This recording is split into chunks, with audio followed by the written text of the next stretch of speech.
It's nice to sit silently here and see all the names begin to arise, slowly filing in.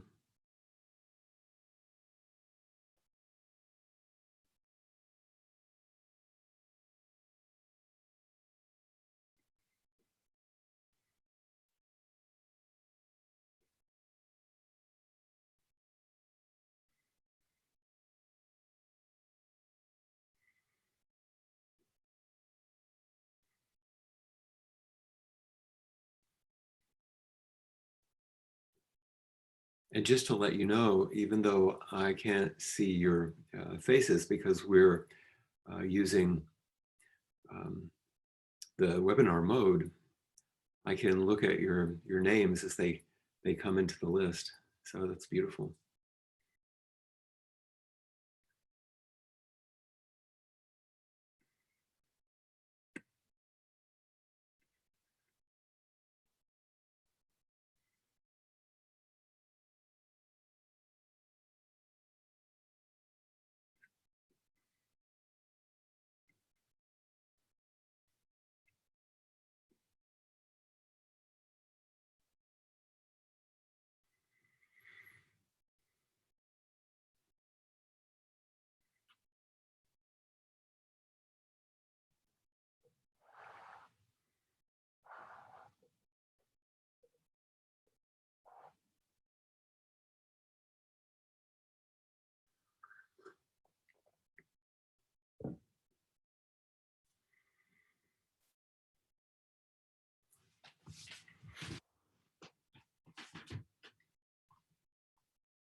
See that it's time to begin.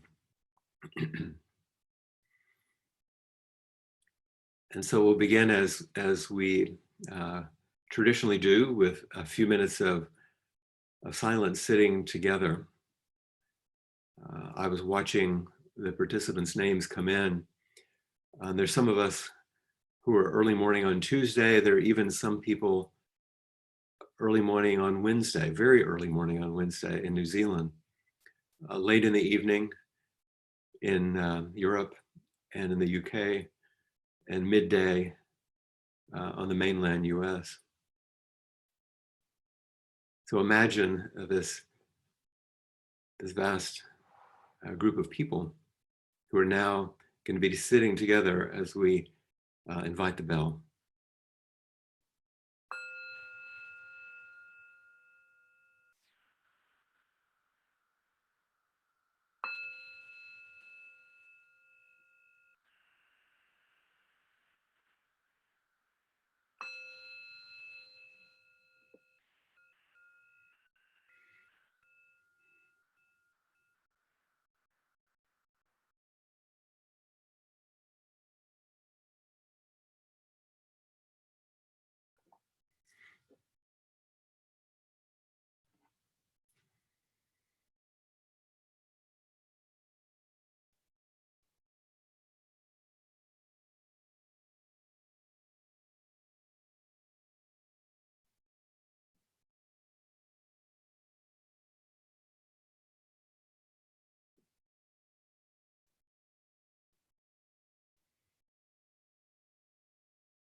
as we offer our bodies to these moments of just simple upright sitting with a bit of dignity and attention, but without rigidity or any extra pressure, just bringing ourselves upright in the moment with a mind as open as you can allow it right now, with a heart as open as you can allow right now. Just being present.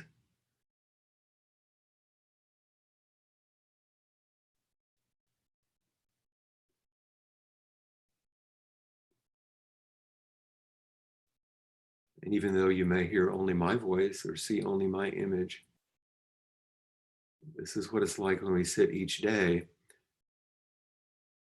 especially in our time of quarantine alone, that we know there are many sitting with us. We know that all beings are supporting us, and we, through our practice, are supporting all beings.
So I can see that I'm bowing to nearly 80 people who I can't see at the moment.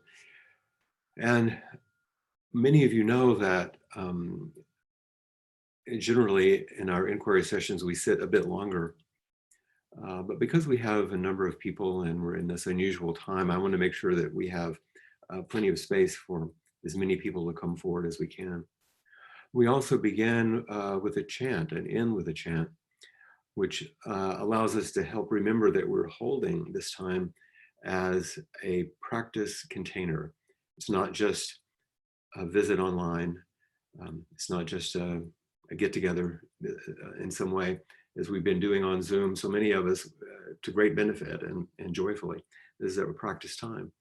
And we usually start with the verse of the robe. Some of you know it. We'll chant it once. And because of the way things are right now in this mode, you and I, each person will be chanting together. If you don't know it, you can listen and learn. But if you do know it, you can chant with me. So you'll hear your own voice and my voice. And we'll do that together now. Vast is the robe of liberation, a formless field of benefaction. wearing the universal teaching, realize the one true nature, thus harmonizing all being.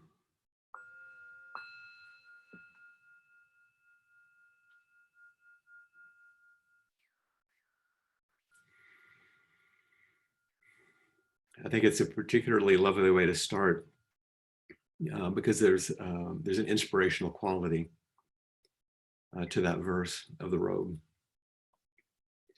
Its vastness, which we all represent right now, and the way we're held. And what I brought today as a prompt for us to reflect on, to go deeper in your own practice, involves that very thing. But first, I want to speak to the immediacy of my own experience. It's just a bit after 7:30 in the morning here in Hawaii, but it's 5 hours later in the mainland, in Central Time, at least in Austin and San Marcos. And some of you know, my dad has been ill and in kind of a transition and is back home with my mom and my sister. So my sister this morning asked if we could Zoom like this briefly. And I said, well, sure, I'm going to have to be online in a few minutes, but let's have a go. And so she put the laptop on the bed with my dad, who's not able to get up and be around as much as he'd like. And Mom and Kathy are there taking care of him. And we were addressing questions. And there's a statement I'm sure many of you have heard before, where someone will say, you know, you're not going to probably get well or better from this illness, but you might be healed. And that difference between recovery and healing, or some of you have seen the wonderful interview with Frank Osisteki, where he talks about the difference between recovery and discovery. It's what I was feeling this morning as I sat and prepared to say a few things to you and to speak with a number of you. What I had in mind to speak about is really just 3 short lines which began an essay that was written by the American poet and a wonderful elder Wendell Berry. And it's the title piece in a collection of essays whose title is, "What Are People For?" What are people for? And because I know it helps some of you, I'm going to see if I might, for a second here, share the screen and show you what I'm reading so that you can see the words and read them yourself. Might be useful.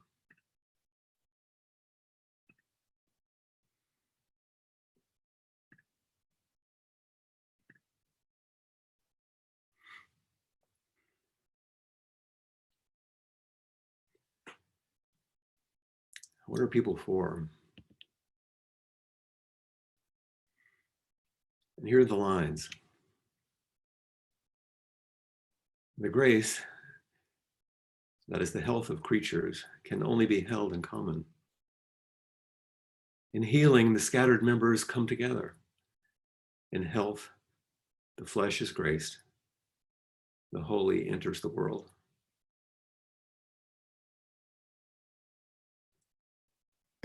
So there's several words that I began to try to go deeper with, and I'll take just a moment, if you don't mind, to walk you through some of the things that I was thinking about these beautiful lines. And we'll look at it again, so you'll see it over and over. Health. The grace that is the health of creatures. Of course, we think of it as a state of freedom from illness or injury, but also a state of wellness and vitality. a freedom from something, but there's a wholeness that's involved. And in our spiritual life, that wholeness, that health, that vitality, we call wakefulness. So in some ways, this vital, wakeful, well, freedom from obstruction, we call the function of awakening. It's of course physical health too. And that's why I spoke about it, because this is so much on our minds right now.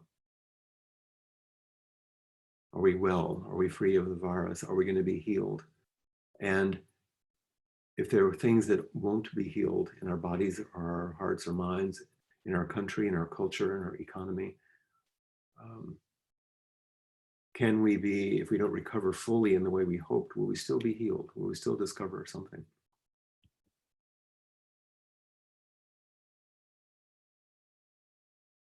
As we walk together, the grace that is the health of creatures can only be held in common.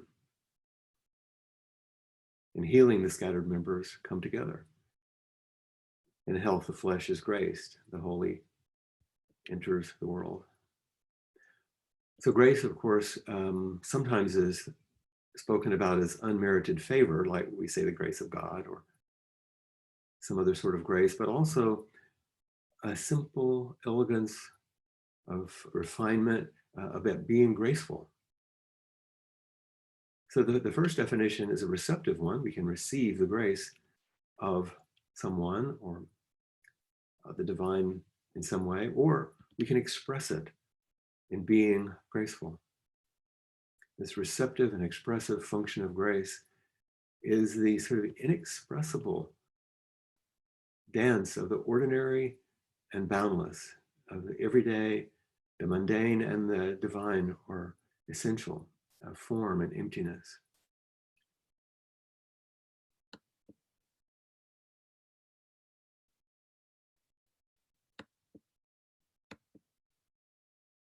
The grace that is the health of creatures can only be held in common. We know from our Buddhist practice that dependent co-arising is the foundation of everything. Everything arises together. Everything actually is held in common. And that the word holy is one we don't often use in Buddhism, yet there are things which are venerated or revered,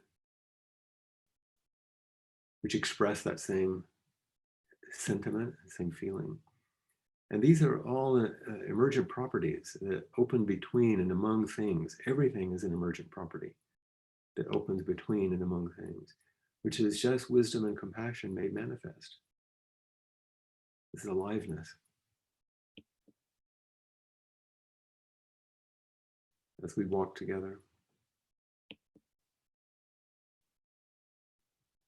This is my apology to Wendell Berry. The grace as the health of creatures can only be held in common. In healing, the scattered members come together. In health, the flesh is graced. The holy enters the world. And the Buddhist unfolding, in some ways, this is my apology, of course, because his expression is so beautiful and so complete. But this is what went on in my mind. The ineffable elegance and fullness that is the functioning of awakening and the embodiment of vitality can only flourish between and among living beings. The grace that is the health of creatures can only be held in common. Loving kindness and compassion naturally call us close together to the intimacy that is the expression of our true nature. In healing, the scattered members come together. And this fullness and deep meeting, our body is manifest as the working basis of all the Buddhas, and all beings then awaken together. In health, the flesh is graced. The holy enters the world. And it enters simply and personally.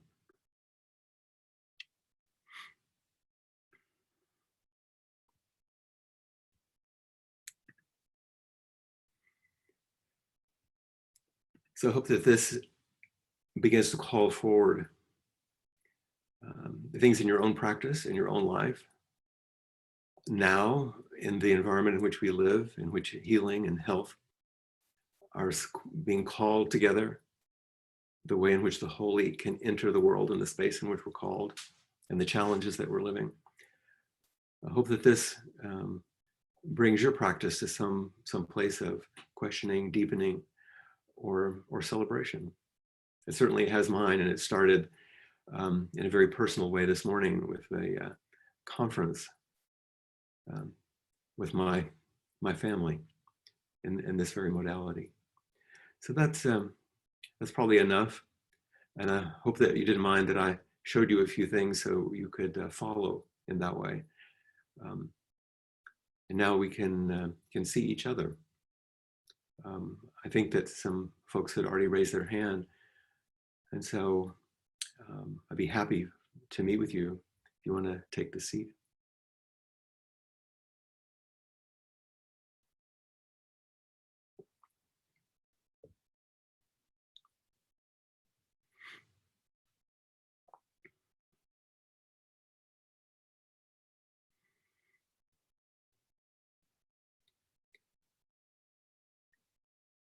Not even 6 a.m., right? Oh, am I on? Oh, you are on, Mark. I was just about to turn myself off there. Well, okay. Stay here, please. Hello, it's you. Hello. And you're coming to us from New Zealand, right? Yeah, indeed. And introduce your lovely friend. This is my lovely friend, Karen. Hello. Hi, Flint. It's lovely to meet you. It's nice to see your face. I've heard about you, of course. You raised your hand as soon as you came online, Mark. Ah, I see. I thought I had to do that to let you know that I was there. Ah, well, here you are. But we're here. We're here. That's right. What's on your hearts and mind today? Oh, it's a good question. I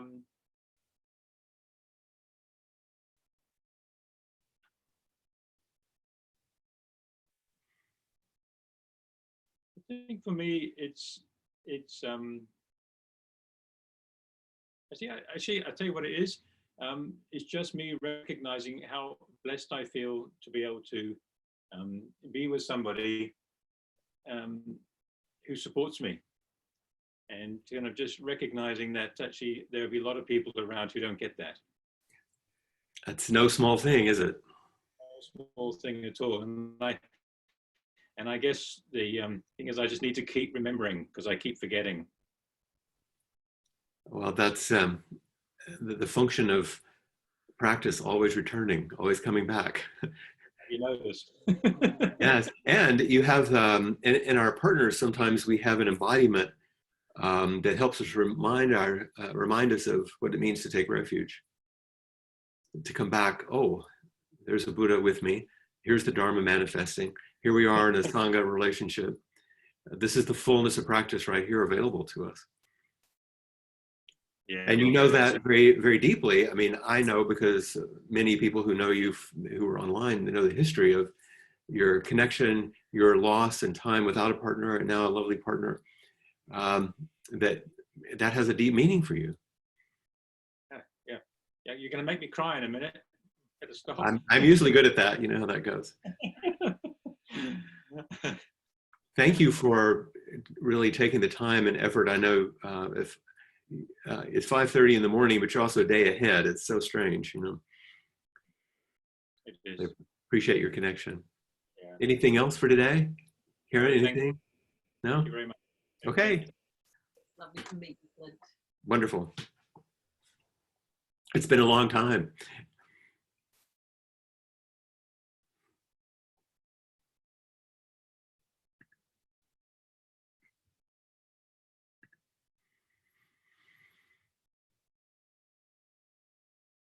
One of the reasons that I also have a more brief sitting in between.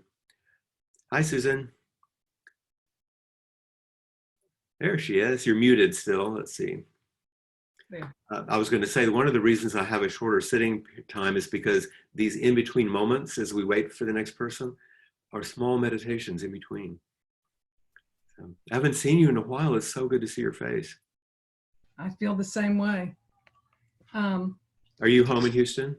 I am. Mhm. And I am here living with about 8 people. My grandchildren live here. And I've been feeling torn between my need to be here at home in order to save the world, as they say, and my pull towards the hospital, being a nurse. I've signed up for the volunteer corps, but in Houston anyway, they haven't called for anything other than doing swabs, and I am luckily or unluckily out of the age group where they allow that, but I'm still torn between sitting here and trying to be appropriately socially distanced, which is difficult for an extrovert, and my need to support my nurse friends who are in the hospital, and some projects that I've been working on at the hospitals that have been called to a halt. And some people would know that you are functionally retired as a nurse, but you still work in many ways, but you're not working in the same way you were in the past. Yeah. And seeing what's going on in New York and some of the other epicenters is very difficult to watch, and my heart goes out to those people. But so it's difficult for me to, I guess, have my heart go out to them and not feel the need to go in and rescue. Yeah, well, rescuing would be a problem, but the being of service is that function of wakefulness coming forward, that you want to be of service. And all of us have to decide what our sphere of influence is, given our time, our situation, our age, our function, our capacity.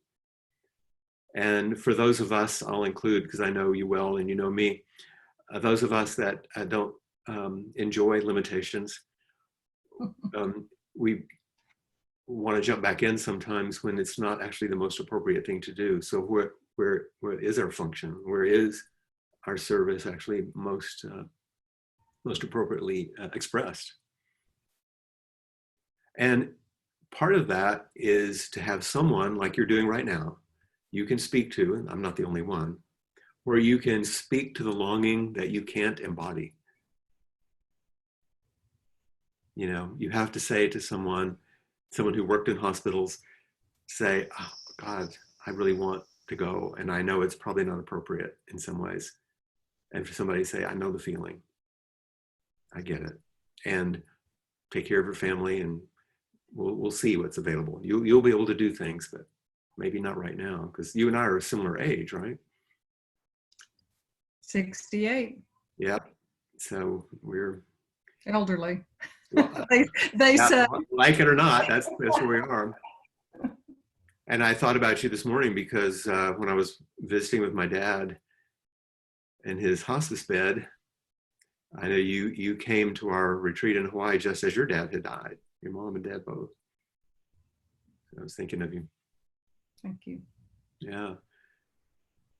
Love So I think that the hardest practice right now is renunciation, of letting go of that which we actually can't or shouldn't do, but not letting go of the spirit, of the heart and the love, because that will find a path. That's going to find a way. That's how the holy manifests in the world. I love that. By that. So Thank you. thank you. It's wonderful to see you. Hope everybody stays well. Thank you. Bye-bye.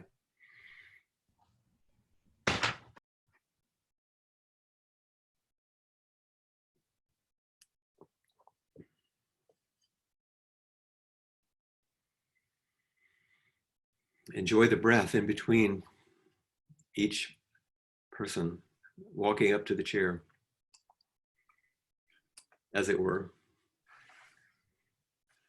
Oh, Here comes Cassie eventually. trying to. There she is. Sorry. Hi, nice to see you all. wish I could see you all, Yes. but I understand. I, you know, your beginning talk and kind of bringing us back to the center spot, it just brings home to me like how far away I am from this now. Yeah. I've heard that from a lot of people actually that I've been speaking to personally. It's and evidently, my everyday normal just keeping busy life was masking a ton of obsessive thought. Well, there's that. And I can feel an edge like all the time that I didn't ever like really notice before. Yeah. And so I've been trying to sit more and trying to do my other practices more, but it's there's some kind of little thing where I really just want to like curl up under a blanket until it's over. Yes. So And I don't think that that's really healthy. well, it's an option. That option has certain consequences, which are not in accord with your deepest desire, I know. Yeah. But what you're speaking to is a reflection of what Pema Chodron wrote about in her very first little book. And the title of that book was The Wisdom of No Escape. And what we've all been experiencing to, a small or greater degree is what it means to come into an intensive or a sesshin or even a monastery. And suddenly life has gotten smaller, not less busy, but smaller. There are fewer options and you're with yourself more or with a very few people like you are in a monastery or, and it's that kind of catchy little image that Suzuki Roshi used to use, which all of you have heard about. An intensive is like putting a snake in a bamboo tube, and you're feeling all the ways that you want to wiggle. Instead of be here with this. One of the things that I feel like I should give you priestly dispensation for is enjoy distractions. Please, just don't make them the primary way you live. You need to watch TV. We need to have a little distraction now and then, take a breath. Just like you take a break during an intensive, you take a walk, you get outside, you do something. You don't get on your phone or do things like that, but make sure that you're realistic about what you can offer yourself and be kind. I'm just talking about self-compassion. Yeah. And kindness. The intensity of what you're facing comes on its own. You don't have to call that forward. But do take good care of yourself. Don't be harsh. You've lived with enough harshness in your spiritual life as a young girl, so you don't need that. Yeah. Yeah. And I guess that seems easy. It did. And it seems easy. That harshness seems like such an easy path for me. That's right. And that's what happens when we're pushed to the wall, like we all are. Most of us don't blossom into some new space. We pull back into our more primary defense mechanisms that we know. And we feel it.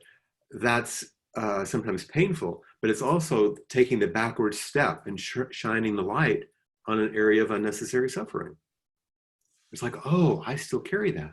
Oh, that's something to practice with. I still carry it, and I seem to like invite it with others. Like how we say self will bring up self. Well, if I'm like this is what I'm bringing up with my companions too. That's and right. Then that is not good.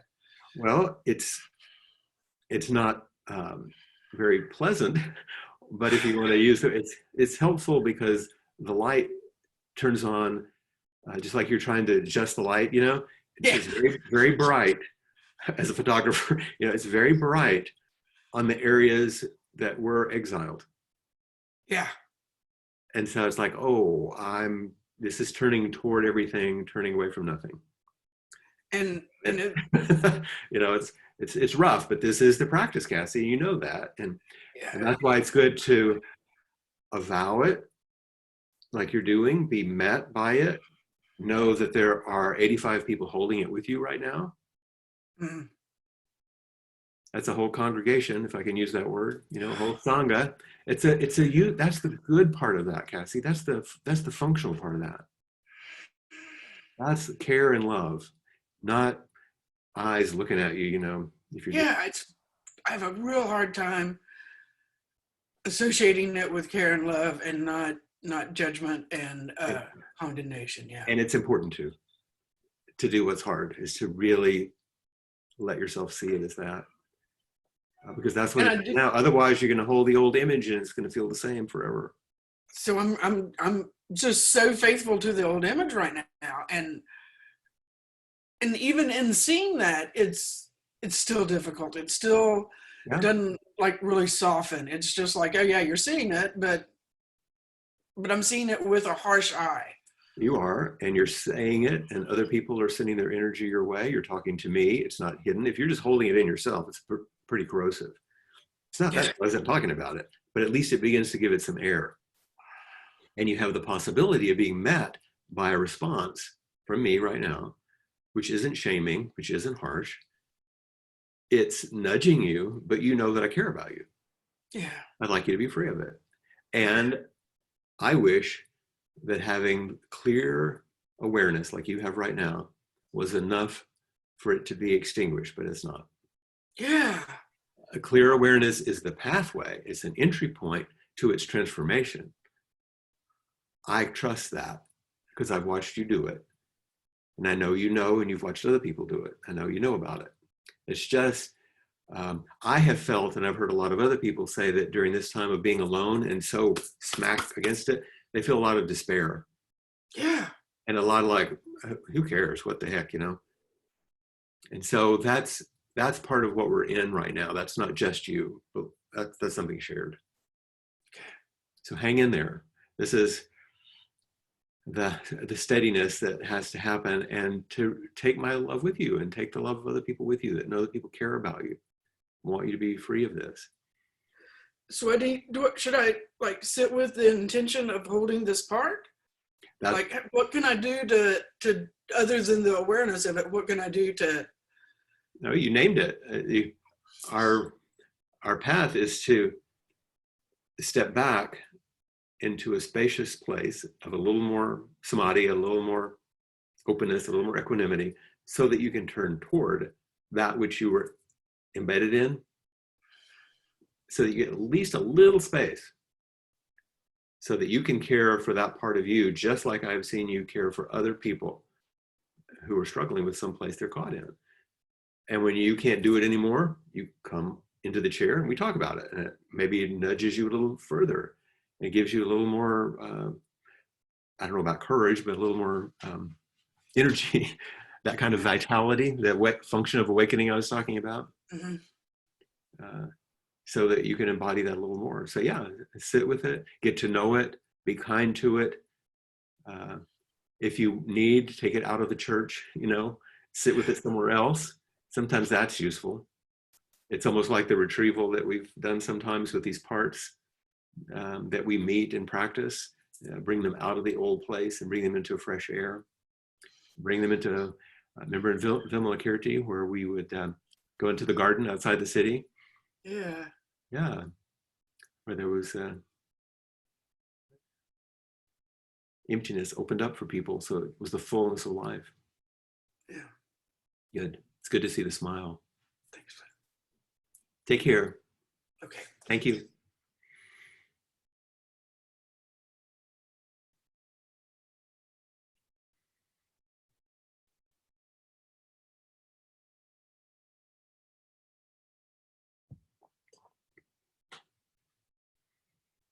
Hello, Lisa.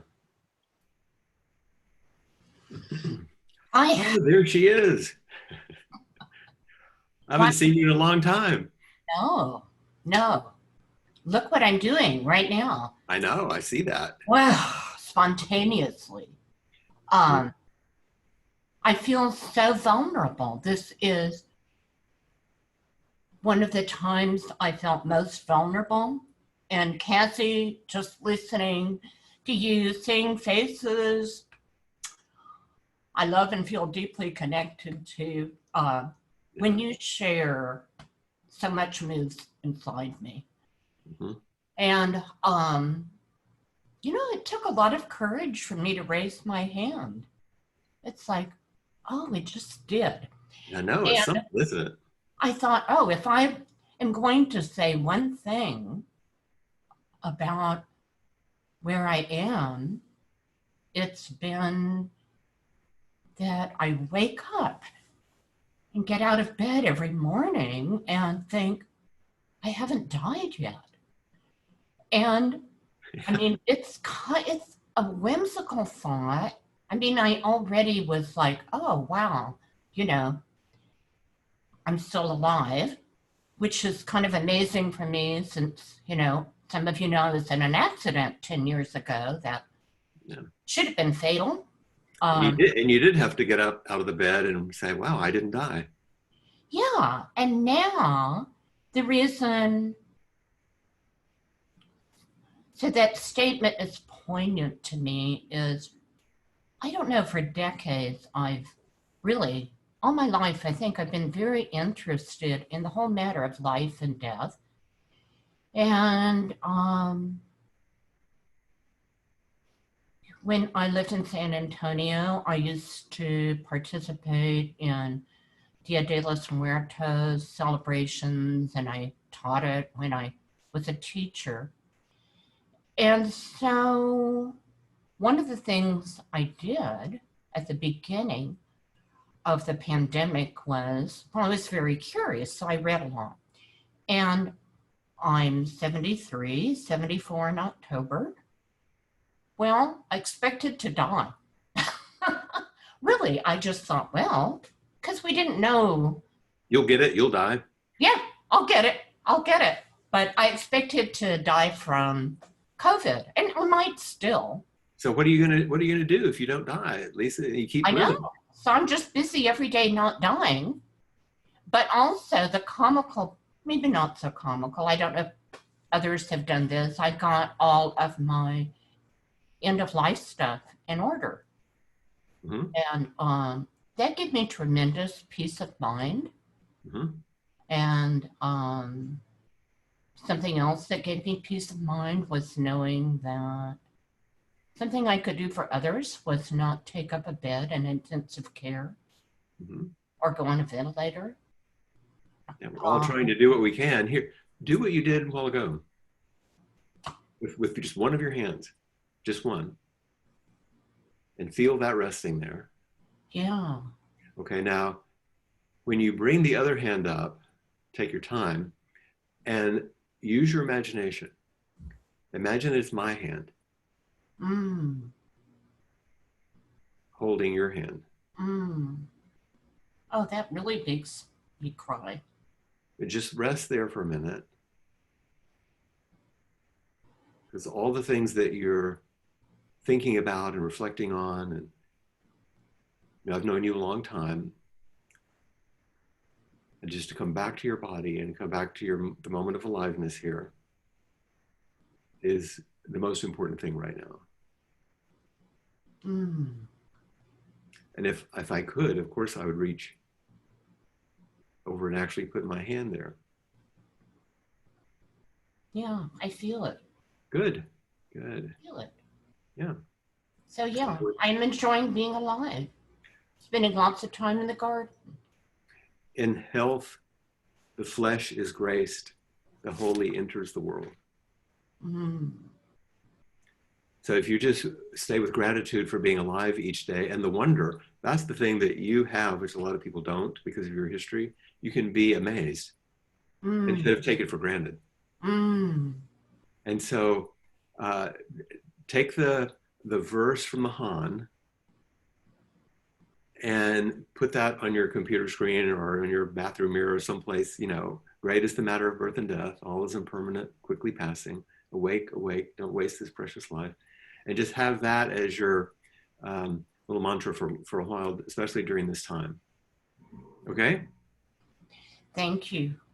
Yes. And take my love with you. Thank you, Flint. It's great to see you.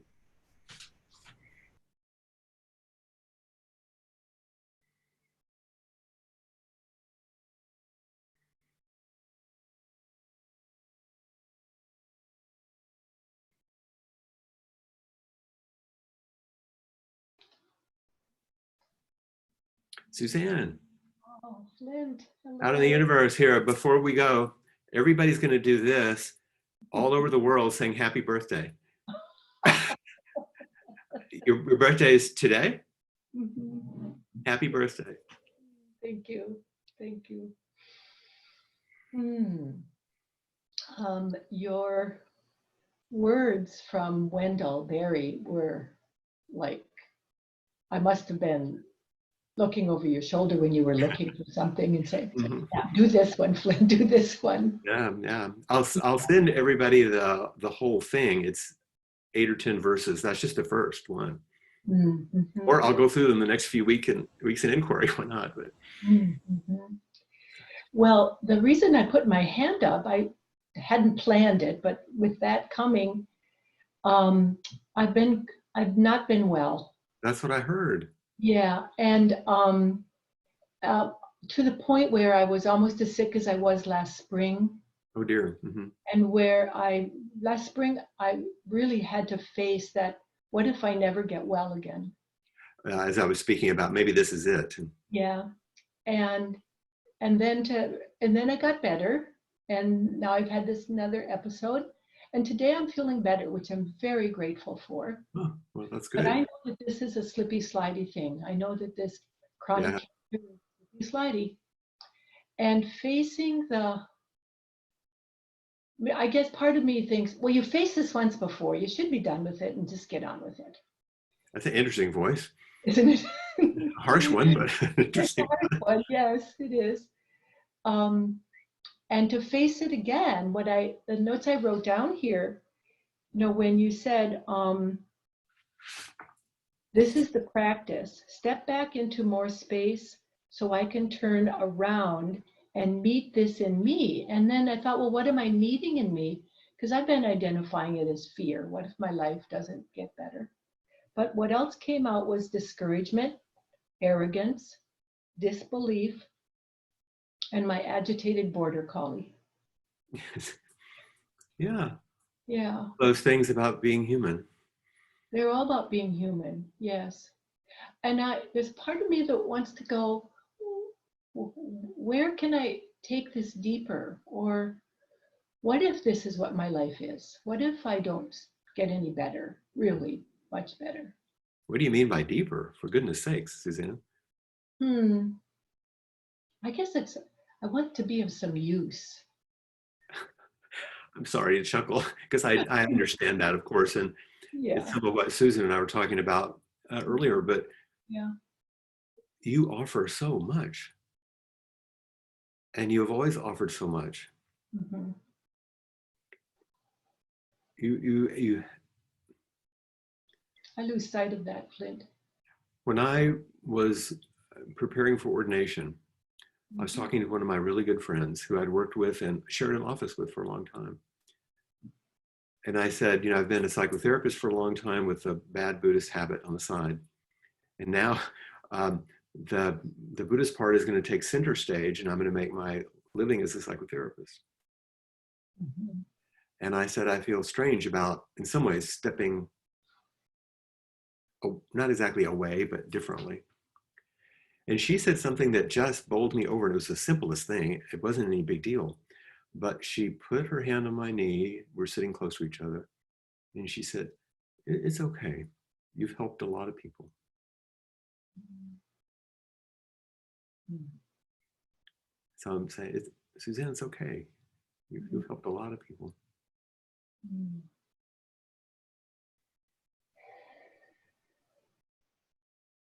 And that's not all that you are.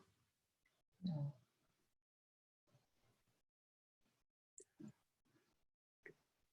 Would it be okay, because it's powerful, to share one of my concerns about us?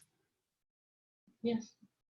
Is I had a secret fear that because of this pandemic and I couldn't come, that I wouldn't get to do your transmission ceremony.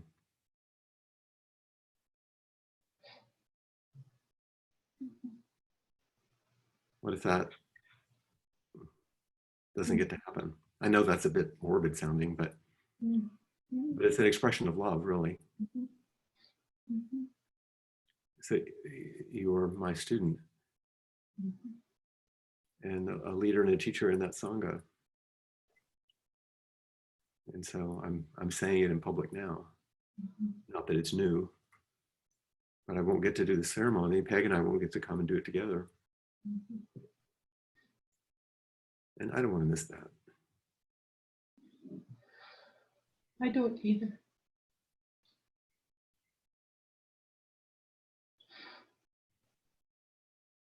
And we'll do what we have to do.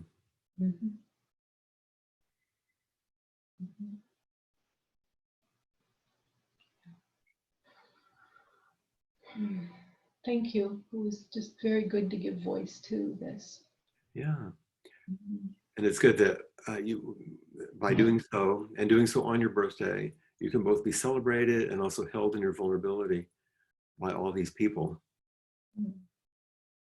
many of whom have either struggled with something similar or have had spouses, like I said with Mark, you know, and Carrie, and there's me with my dad today. Yeah. We're all in this together. We are. We're all that shimmering, ineffable thing like behind you that looks like it's something. And yet it's just the play of energy coming into form and then passing away. And doesn't make it any less dear. And you are dear. Thank you. You are to me. Can I tell you just a funny story? Please. I found when I was journaling very early morning a few days ago, I found a note that I took. I think it was last year at this time when I was so sick, and I was telling you how agitated I was feeling, and that's what you said. You sound like a border collie in a small apartment. I so took that to heart. Well, I found that note, and so I was sitting there and writing, and then all of the way I said to myself, "Oh, I'm the border collie, and my husband, my dear husband Steve, is a Saint Bernard waiting to be given a job." So the next morning, I was telling him this, and he thought about it a bit, and then he went away, and then he came back and he said, "I think you're right." I do too. I think that's a really good characterization. And so these last few days, every once in a while, he'll say, "As a Saint Bernard," and then he'll go on and he'll say something. So it's brought some levity to this whole thing for us. But you know, my big question at the time was, how does a border collie and a Saint Bernard live together through this? You know, but Really, with that, a lot of love. with a lot of love, absolutely. That's right. That's right. So the border collie is thanking you very much. Quite welcome. Thank you, everybody. Take care. Yes.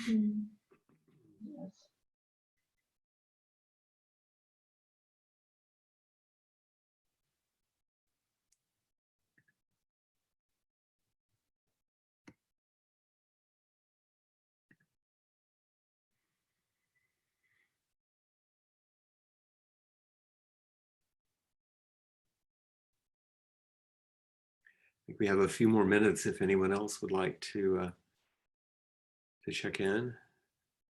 There's no pressure. If not, that's fine.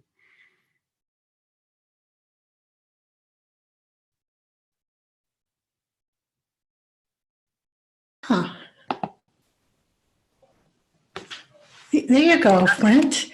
Yes, Well- back to Madison again. Back to Madison. I checked in because I want to sing Susanna's song. Oh, okay. Okay, and all apologies, you know, but it goes like this. You can turn down your volume a tiny bit, Okay. a teeny bit. It's only because it's on the edge, I can tell. But I want to hear your song in full. Is that better? Ah, Okay. Happy birthday, dear Suze. Happy birthday to ya. To make your birthday real good news, I'm singing this song to ya. It's from Little Rascals. And it seems like we ought to have a little Wisconsin beer or something when Or you're singing something like that, right. I sing that song. I change it for everybody, and it's kind of a tradition. I was thinking I'll call Suzanne after the sit, and then I thought, no, I won't. I'll sing it to her right now. Sing it now. That's a good chant. Yeah, happy birthday, Susie. Thanks, Kat. Thanks.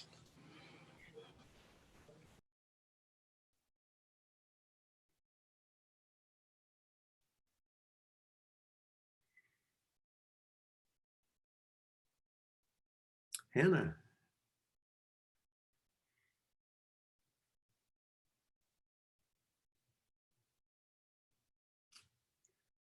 Ah, there she is. You're still muted. You might want to unmute your microphone. There you go. Yeah,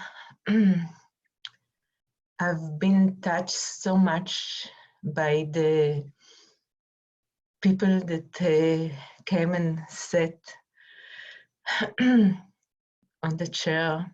It's really a bit difficult for me even to speak Yes. right now. So first of all, I really wanted to thank all of you and you, Flint, for all this. I can't even still understand what's happening inside. I'm just with it right now.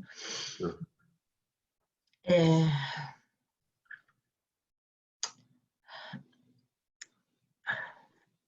This last few weeks,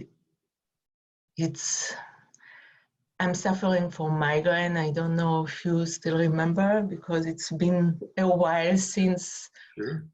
we met, but in the last few weeks, it's like constant migraine all the time. And where are you? Where are you right now? I'm in Portland, Oregon. Okay. And so I'm really away from everything, from my family, from my old friends. Mhm. I'm still trying to settle down here, but it's not that easy. And you have this suffering with the migraines too. Yeah. And this isolation makes me realize how much I need the connection and the interaction with people and not just, you know, catching here and there, etc. And I'm looking for a community, to join a community that can share from the heart and keep together the spiritual path and going together, but it's not easy. Yes, that's why we're offering what we can in this way. Yeah, and I really appreciate it so much. Yeah, I was really glad you're doing it. I was hoping that you'll keep doing it because it's, for me at least, it's very valuable and I'm sure for others as well. Sure. And the feeling that you had when you first began and you could not speak quite so easily, you had that feeling, that the energy of what it means to step into this space we've made with each other is really quite powerful. And that's for right now the most important thing, I think, for you. To realize, as you just step into it and let yourself be immersed in it like the water that's behind you, to sort of bathe in the kindness and the simple care and connection. That's the most important practice for you now. Yeah, and the words you provided in the beginning was like, again, like showering in it. Yeah. Good. Yeah, and that's why I requested to have it, the whole thing, not just the words, but everything. It was so, it touched me in ways that there are no words for me right now for it. Yeah. So just let that integrate. And now that we've connected, take that with you. And what hopefully, Casey just like spoke for me. oh, I know, she's very direct, isn't she, from the heart? Yeah. Yeah. And hopefully we'll see you again. Come back, keep coming back. I will. Thank you. And may you be well, no headaches. Thank you. Yeah. We might have time for one more.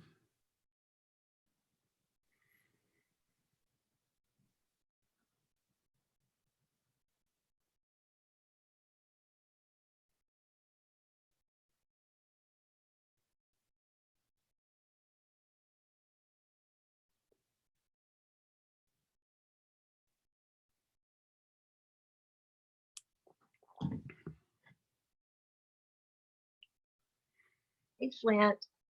Hi, Susan. Good to see you. Thank you. When you were telling us about your father at Mhm. the beginning, I recalled when Sarah was in hospice Who in is? 2007. Sarah, my daughter, Oh, oh yeah. remember that? Yep. And the afternoon she passed away, this verse came to me, which I wrote down Ah, and I included in her obituary, mhm. and I made it into a sign. Golden girl, embraced by light, completely healed, Completely healed. completely healed. And when you were talking to your father about you may not be restored to health, you know, or well, Right. but you will be healed. And I just thought about that and recalled that time. Well, it's so beautiful. And I recall that time many years ago. How long has it been? 2007. Yeah. It's been Yeah, a long time. be And 13 years, October. right. But we've known each other, what? Flint, you had just gotten your PhD. I And think you it's 36 years. were, I believe you were 38 years old or 34. You were very young. Mhm. And So were you. I was too. I know it. We Yeah, go way back. we do. We do. Well, thank you for sharing that, because that's so apropos, and it's a nice, brings us right back to where we began. It does. I appreciate that as almost like a beautiful benediction, calling us back. Thank you, Flint. We'll do, for everyone, we'll do one final chant, which we normally do as a way, once again, to hold the time, which is the 4 practice principles. So let's do this together. You'll be doing it with me. And any of you who may have raised your hand that we didn't get to, please come on the line next time, next week, and maybe we'll be able to connect at that time.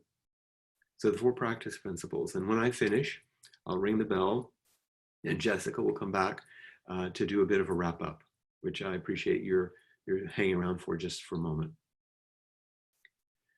Caught in the self-centered dream, only suffering, holding to self-centered thoughts, exactly the dream. Each moment, life as it is, the only teacher, being just this moment, compassion's way. Thank you, everyone, for your wholehearted participation. I look forward to connecting with you again next week. And Jessica, do you have a word for our group? Hi, everyone. Thank you so much for being here today. And thank you so much, Flint. That was absolutely beautiful. I just wanted to make an announcement that Flint will be doing inquiry at the same time through the end of April. Is that right, Flint? Okay. At least that long. If we don't know, like everything else, but we definitely have it for the next 2 weeks. Next 2 weeks. Okay. And you can find sometimes the links are changing, and you can always find those links on the Appamada calendar. That's the best way to go. And then also, you may have noticed, everybody, that I put a link, contributions to Appamada on the chat box, the Zoom webinar chat. Your generosity is really what supports Apamata programs and facilities. And so please feel free to make a donation or a contribution through the website that will go either to Apamata or directly to Flint. So thank you all very much for your generosity. Thank you, Flint, for yours. Thanks for your help, Jessica. Until next time.